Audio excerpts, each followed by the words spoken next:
तो हमारे प्रभु जी ने पूछा कि ठाकुर जी की सेवा दीक्षा लिए बिना नहीं कर सकते, तो ऐसा क्यों होता है, ऐसा नियम क्यों है? देखिए, जैसा कि कहा जाता है,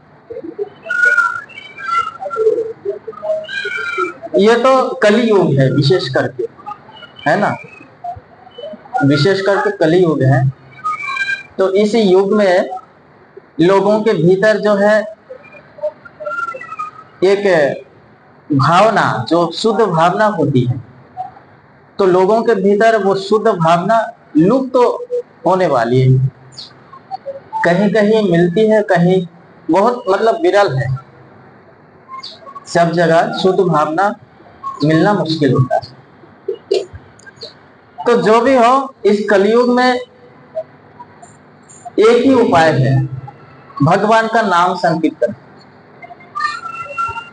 हाँ, भगवान को प्राप्त करने के लिए, भगवान को पाने के लिए इस कलयुग में नाम संकीर्तनम,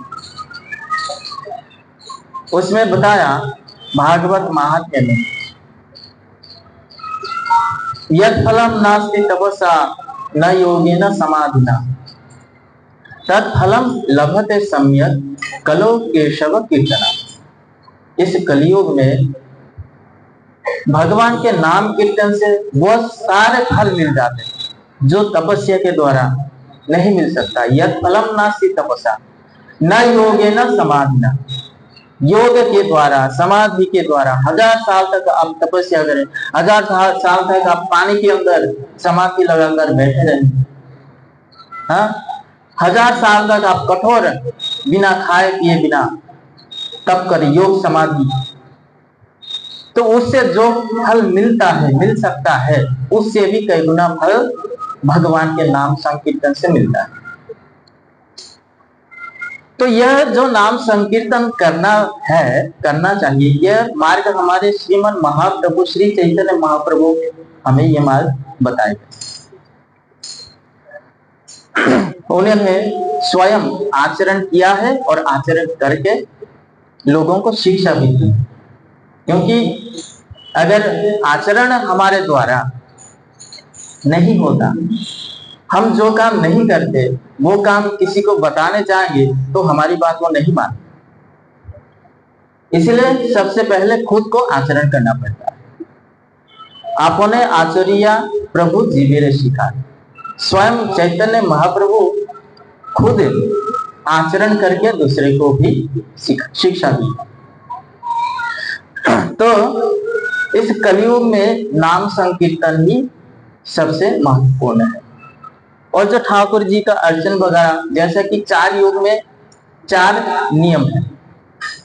सतयुग में लोग तप करके भगवान को, क्योंकि उस समय लोगों की आयु बहुत होती थी, 1000 साल, लाख साल, उस समय लोगों में सामर्थ्य भी होता था। इसलिए उस समय जो भगवान ऐसे 4 युग के अनुसार ही विधान बनाए।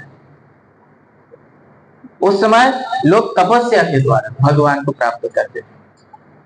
द्वापर में अर्चन के द्वारा भगवान को अर्चन के माध्यम से प्राप्त करते थे। और त्रेता में यज्ञ, अभी जो कलयुग में यज्ञ करना मुश्किल है, क्योंकि शुद्ध वस्तु जो है वो मिलना मुश्किल होता है। जैसा गाय का घी होता है वो तो मिलावट होता है, इसमें क्या क्या आप सब लोग जानते ही। और हवन पूजन के लिए जो कोई भी सामग्री, सब कुछ जो है अभी अशुद्ध है। इसलिए कलयुग में हवन यज्ञ मुश्किल होता है। और जो हवन करने वाला व्यक्ति वो भी उस तरह होना चाहिए। पहले जो है मुनि ऋषि लोग जो भी बोलते थे वही होता था, क्योंकि उनकी वाणी जो है शुद्ध थी। और इस कलयुग में जीव के अंदर इतना कल्मश आ गया, मंदाह सुमंद मतयः मंद भाग्य उपदुता। मंद बोला है, मंद मतलब सबसे निकृष्ट, और सुमंद मतलब उससे भी सुमंद, उससे भी खराब, उससे भी निकृष्ट, इस तरीके का मतलब कलयुग का जीव है। इस अवस्था में कलयुग में जो ब्राह्मण भी है ना, वो भी उस तरीके से आचरण नहीं करते जैसा होना चाहिए। ब्राह्मणों में भी कल्मश आ गया है। तो बताइए हवन कैसे हो सकता है? हवन करने वाला जो है वो भी उस तरह का शुद्ध नहीं मिलता। तो इसलिए इस कलयुग में हवन के द्वारा, यज्ञ के द्वारा, या फिर तप कैसे करेंगे? उतना सामर्थ्य नहीं है। सुमंद मंद भाग, अल्पायुष, आयु भी कम है। तप करने के लिए हजार हजार साल उसमें आपको चाहिए, देना पड़ेगा। एक दो दिन तप करके आप भगवान को प्राप्त नहीं कर सकते, इसलिए तप करना भी चाहिए। तो वो सामर्थ्य भी कलयुग के जीव में नहीं। फिर अर्चन करेंगे, अर्चन के लिए भी, भगवान के अर्चन के लिए भी शुद्ध सामग्री चाहिए, उस प्रकार का शुद्ध पात्र भी होना चाहिए जो करने वाला। तो कुल मिलाकर जो है इस कलयुग में केवल नाम संकीर्तन ही हमारे कल्याण का एकमात्र उपाय है। तो यह नाम संकीर्तन कोई भी कर सकते, कोई भी कर सकते, परंतु एक शास्त्र में एक नियम भी बताया है। जैसा कि आप नदी पार होते हैं, इस पार से उस पार जाते हैं, तो नदी पार होने के लिए आपको क्या जरूरत होती है? उसमें नाव की जरूरत होती है। नाव बिना आप इस पार से उस पार नहीं जा सकते। तो उसी तरह भगवान को भी प्राप्त करने के लिए गुरु की आवश्यकता है। गुरु बिना कोनो कार्य सिद्ध नहीं होता। चैतन्य चरितामृत महाप्रभु ने बताया, गुरु के बिना आप कोई कार्य सिद्ध नहीं कर सकते, क्योंकि हमें तो वो ज्ञान नहीं है ना। हमारे ये जो दिमाग में है ना, हमारी इस मेमोरी में सारी गंदगी भरी हुई है, जितनी भी गंदगी हो सकती। तो इतनी गंदगी हमारे अंदर है, इस गंदगी के रहते हुए कैसे भगवान तक हम पहुंच सकते हैं?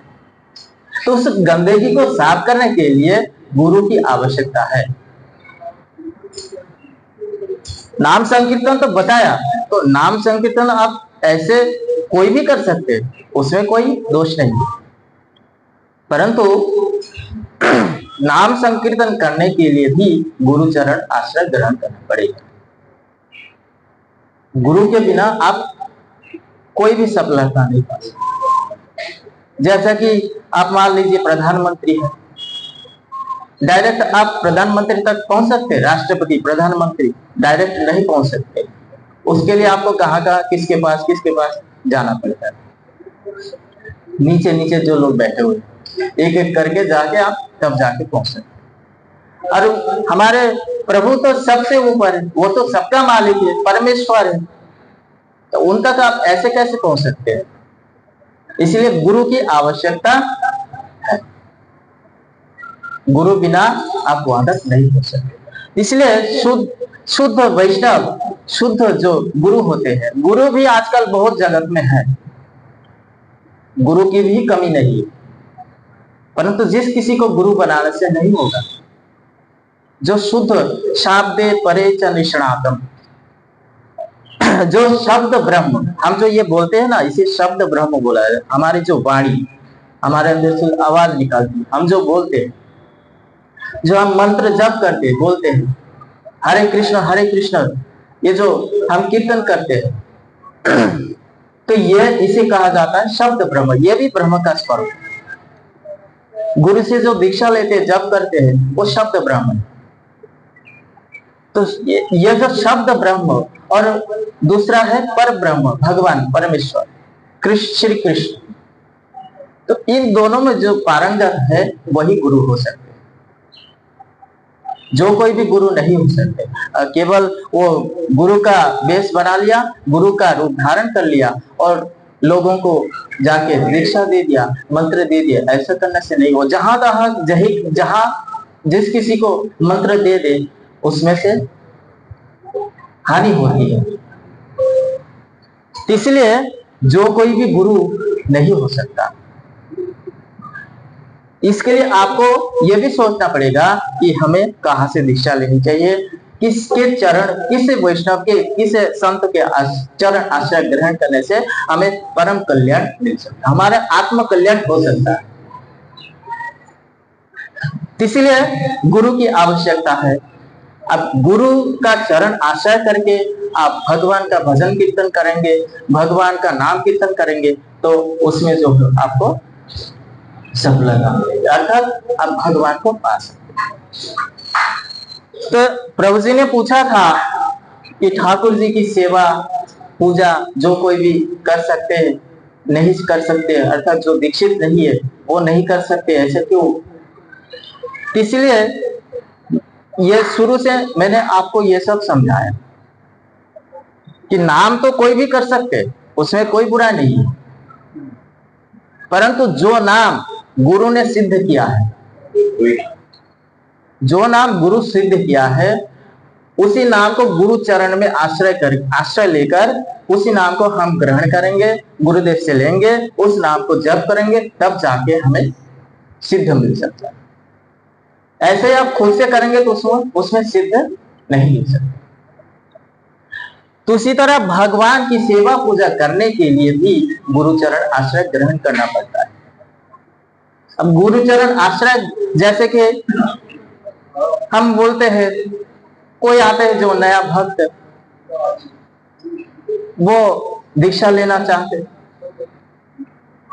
अब वो शुद्ध नहीं है, सब कुछ खाता है, परंतु दीक्षा लेना चाहते हैं, तो हमें उनको यह नियम बताते कि पहले आप जो है एकादशी व्रत शुरू करो, एकादशी शुरू करो और जो नॉन वेज वगैरह जो कुछ भी खाते हो वो सब छोड़ दो। ऐसा करके आप 1 साल तक करोगे, तब जाके आपको हरिनाम माला मिलेगी, दीक्षा नहीं मिलेगी। फिर वही जो 1 साल जो माला मिली है गुरुदेव से, नाम मिला है, उसी नाम को आप जप करेंगे फिर 1 साल तक।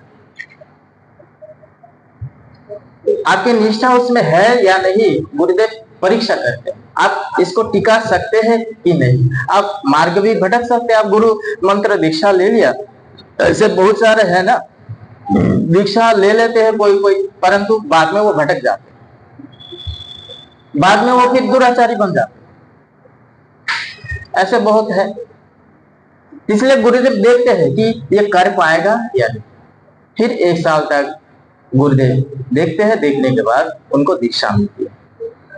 तो देखिए, केवल नाम जप करने के लिए भी, नाम संकीर्तन करने के लिए भी गुरु चरण आश्रय जरूरी है, आवश्यक है। तो इसमें आप भगवान की सेवा पूजा करेंगे, भगवान का अर्चन करेंगे, तो इसके लिए आपको दीक्षा गुरु चरण आश्रय लेना नहीं पड़ेगा क्या?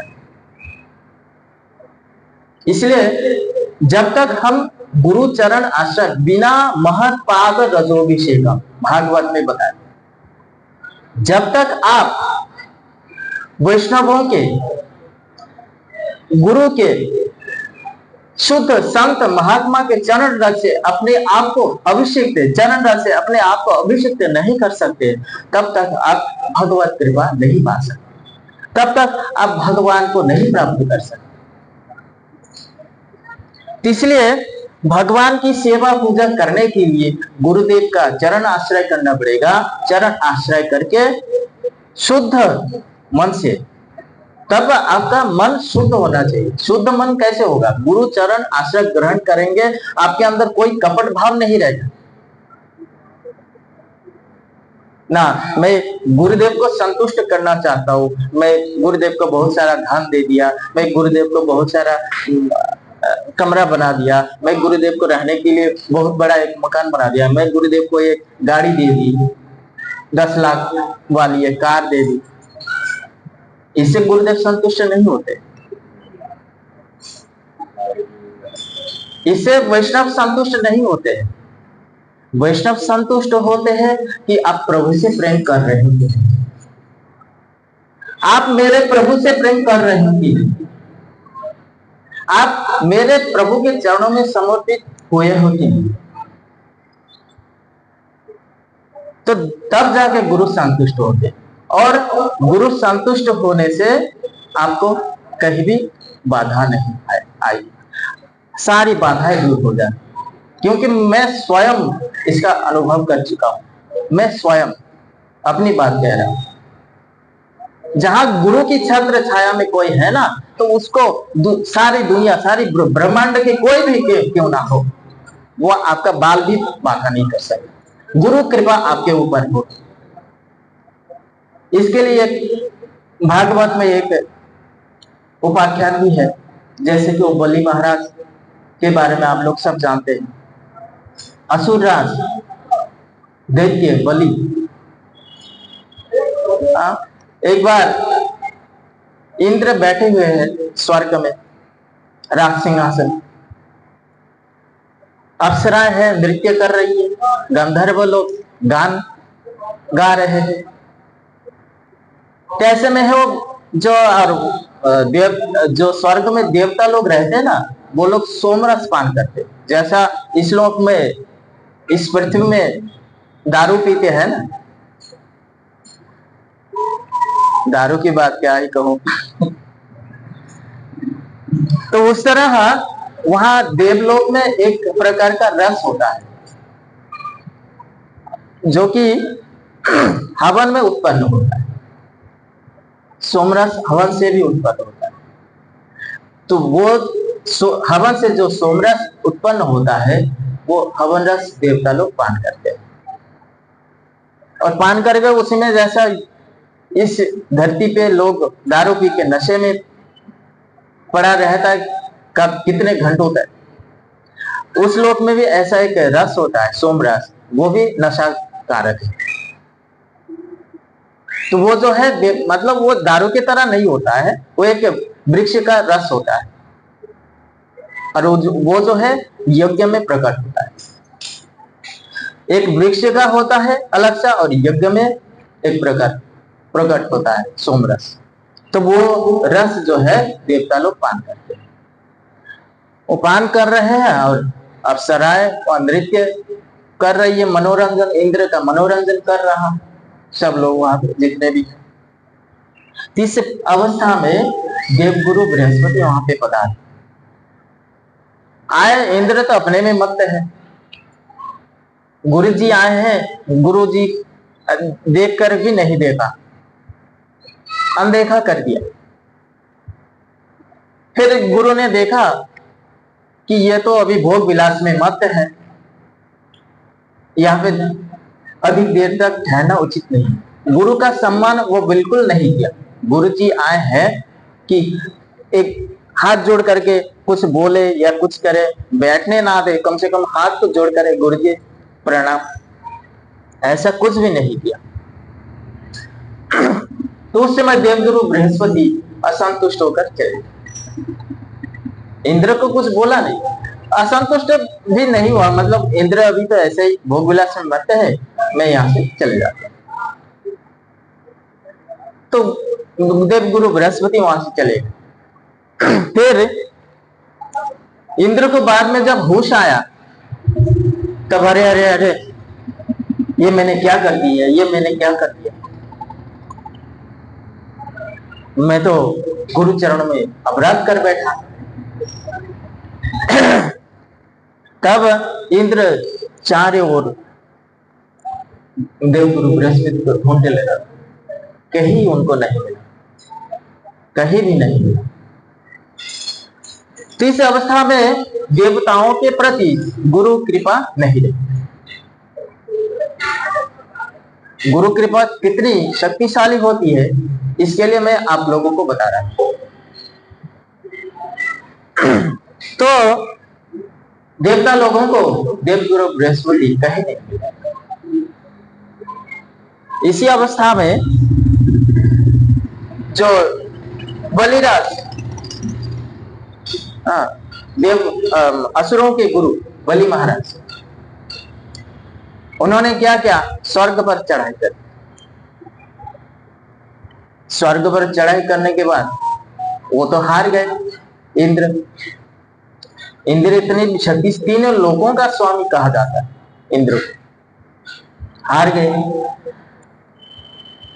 तो ये जो देवगुरु बृहस्पति सारे देवताओं के प्रति, इंद्र तो राजा है, तो सब देवताओं को छोड़ के जब देवगुरु बृहस्पति चले गए, तब उनके प्रति जो गुरु कृपा थी, उनके प्रति जो गुरु शक्ति थी, उनके अंदर जो गुरु बल था, वो नष्ट हो गया। गुरु रुष्ट हो गए। गुरु रुष्ट हरि राखी बारे नाथ, हरि रुष्ट गुरु राखी बारे बारे। अगर हरि रुष्ट हो जाते हैं तो गुरु उसकी रक्षा कर सकते हैं, परंतु गुरु किसी के प्रति अगर रुष्ट हो जाते हैं, असंतुष्ट हो, तो हरि भी उनकी रक्षा नहीं करता। किसी में, भगवान में भी सामर्थ्य नहीं होता है कि कब उसकी रक्षा करे। ऐसा कोई भगवान में नहीं होता था, और कौन आए रक्षा कर। तो गुरु अगर किसी के प्रति रुष्ट हो जाते हैं तो उसको कोई भी रक्षा नहीं कर। देव गुरु बृहस्पति देवताओं के प्रति असंतुष्ट होकर चले गए। अब ये लोग जो है गुरु शक्तिहीन, गुरु कृपाहीन हो गए। तब असुरराज बलि चढ़ाई कर दी, स्वर्ग लोग जय गए। इसका एकमात्र कारण यही है, स्वर्ग जय कर लिया कैसे, एकमात्र कारण यही है कि गुरु असंतुष्ट हो गए। तो इसलिए हमें ठाकुर जी की सेवा भजन पूजन करना है, उसके लिए पहले गुरु से हमें दीक्षा लेकर खुद को शुद्ध होना पड़ेगा। अरे भगवान तो सबसे ऊपर है, वो सर्वशक्तिमान है, वो शुद्ध से भी शुद्ध है, पवित्र से भी पवित्र है। जैसे गंगा मैया है ना, गंगा मैया क्या करती है, सबको पवित्र करती है, सबका पाप नष्ट कर देती है। ऐसा कहा जाता है कि गंगा को स्पर्श करके हवा, जो ये हवा चल रही है ना, गंगा को स्पर्श करके हवा, जहां वो जो हवा गंगा को स्पर्श किया, वो हवा जहां जहां तक जाती है, जहां जहां तक बहती है, तब वहां तक उस एरिया को पवित्र कर। केवल हवा स्पर्श करके, गंगा को स्पर्श करके जो हवा चले, तो गंगा को स्पर्श करने वाला कितना पवित्र हो सकता है। गंगा की इतनी महिमा है। अब वो गंगा कहां से निकली, चरणों से निकली गंगा। फिर गाते हैं ना भजन, भगवान के चरणों से, चरण कमलों से गंगा निकली, तो पवित्र तो होगी ही। जो स्वयं साक्षात पवित्र भगवान सच्चिदानंद विग्रह जिनका, उनमें अपवित्र का लेश कण मात्र भी नहीं है भगवान, तो वहीं से गंगा निकली। इसलिए गंगा की इतनी महिमा है, इतनी महिमा। अगर भगवान के साथ किसी का कोई संबंध नहीं होता है तो उसकी महिमा उतनी नहीं होती। भगवान के साथ कोई जुड़ जाता है तो उसकी महिमा अधिक बढ़ जाती है। हो सकता है आपके जगत में नाम यश प्रतिष्ठा हो, जगत की प्रतिष्ठा, जगत की जो कीर्ति आपको मिलेगी, परंतु भगवान के जगत में, पारमार्थिक जगत में, चिन्मय जगत में, उस लोक में आपको कोई स्थान नहीं है। वहां आपके लिए कोई भी स्थान नहीं है। इस जगत में आप जितने भी बड़े, जितने भी धनी, जितने भी शक्तिशाली क्यों ना हो, वहां के लिए आपका कोई भी थोड़ी सी भी जगह नहीं। इसलिए आपको पहले गुरु चरण आश्रय ग्रहण करना पड़ता है। गुरु, क्योंकि गुरु के पास वो सब शक्ति रहती है। पहले मैंने बोला गुरु कौन हो सकते हैं, शाब्दे ब्रह्मे, शाब्दे परे च निष्णात, शब्द ब्रह्म और पर ब्रह्म दोनों में निष्णात, दोनों में पारंगत होना चाहिए जो गुरु है। जो कोई भी गुरु केवल चेला बना लिया और सबको दीक्षा दे दिया, ऐसे में नहीं होता। उनमें गुरु जो बोलेंगे वेद वाक्य बोलेंगे, अपने मन मानी कुछ नहीं बोलेंगे। गुरु जो बोलेंगे वो शास्त्र के साथ मिल होना चाहिए। शास्त्र में जो वाणी है वही गुरुदेव बोलेंगे। हाँ, शास्त्र के बाहर कुछ नहीं बोलेंगे। और शास्त्र के साथ, गुरु की वाणी के साथ अगर नहीं मिल खाती है तो फिर गुरु पद से वो भ्रष्ट है। अपने मनमानी कुछ अलग अलग अपने दूसरे रास्ते बना लिया, वो जो ऐसे गुरु वेश ले करके, पर उनको गुरु के पद में नहीं बैठा सकता। केवल शिष्य बनाने से वो गुरु नहीं हो सकता। आजकल जगत में ऐसा बहुत चल रहा है।